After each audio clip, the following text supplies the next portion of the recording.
Welcome to this explainer. Today, we're unpacking a highly polarizing, viral commentary that basically takes the WNBA and turns it into a literal battleground for modern cultural politics.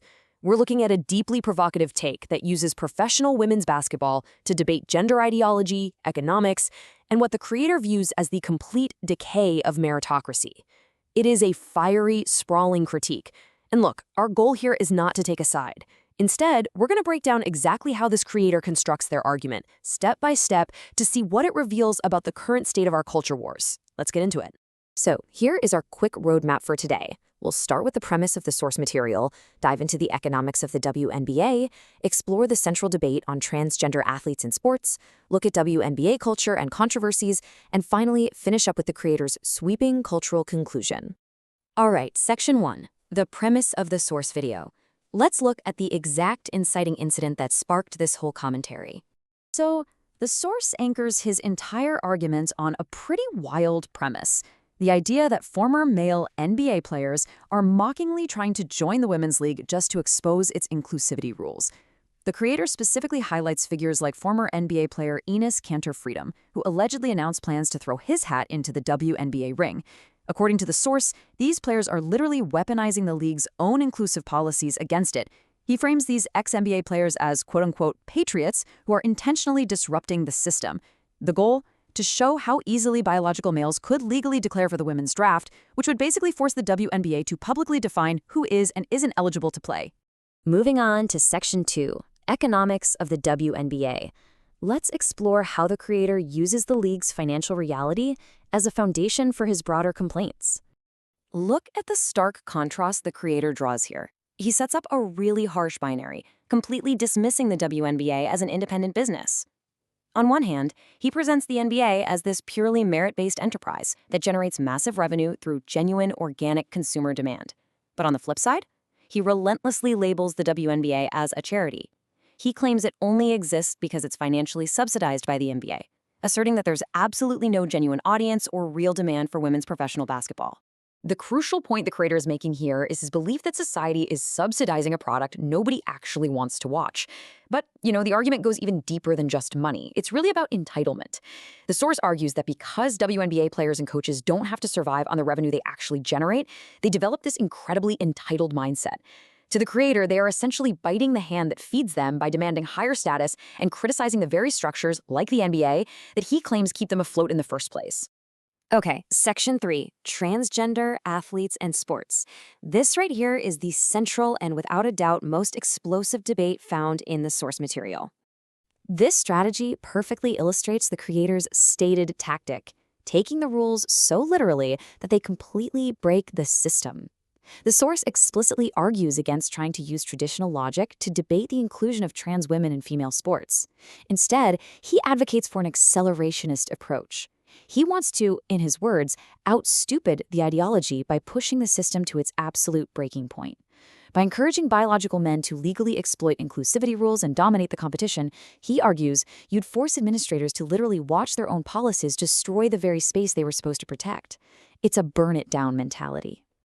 Let's map out the timeline of how the creator views the WNBA's bureaucratic response to this situation, which he sees as highly ineffective.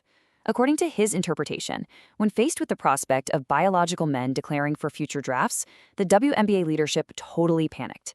A task force of 15 team presidents and general managers supposedly got together on a Wednesday to discuss transgender athlete eligibility.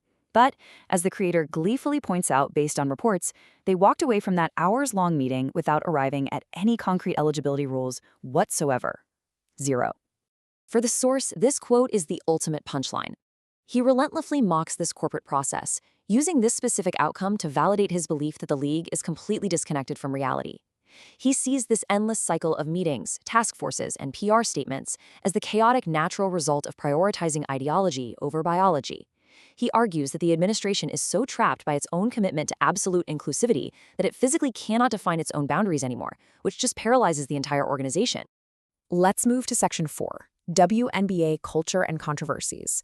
We're going to zoom in on some specific on-court drama and the personalities involved.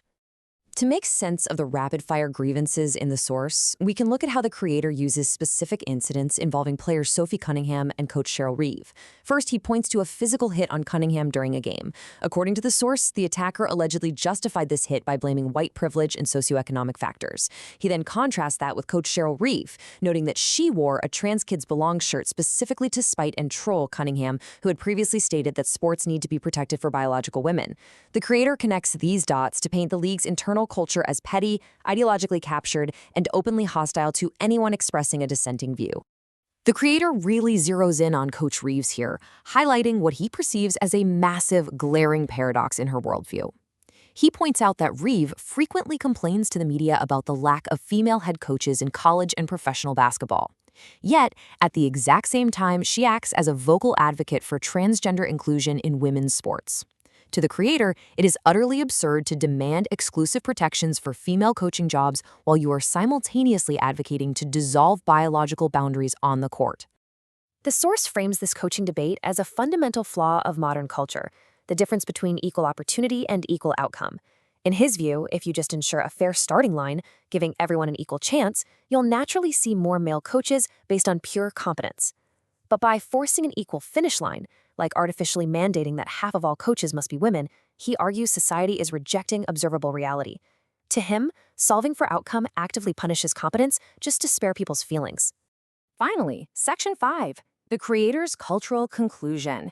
This is where the localized basketball commentary scales way up into a massive, overarching societal critique. According to the source, the WNBA isn't just a basketball league. It's a microcosm for a much larger societal disease that rejects merit and embraces entitlement.